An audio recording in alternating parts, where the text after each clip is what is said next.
একটু স্মাইল করো, hello, smile করো, নো কান্নাকাটি, নো কান্নাকাটি।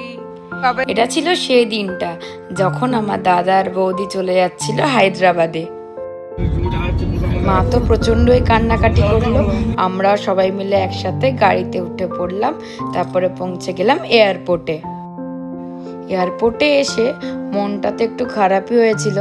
তারপরে দিদিভাই শুরু করলো কান্নাকাটি। আর আমি এটাই বোঝাচ্ছিলাম, তোমরা একদম কান্নাকাটি করবে না, দুজনে একদম ঠিক করে থাকবে, আর আমি তো আছি, সবাইকে দেখে রাখবো।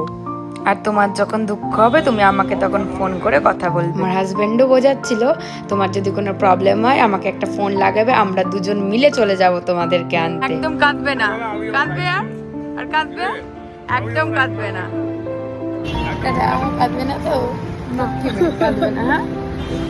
হ্যাঁ, তারপর ওদেরকে টাটা করে এক রাশ দুঃখ নিয়ে চলে এলাম বাড়িতে। এইভাবেই কাটলো আজকে আমার দিনটা।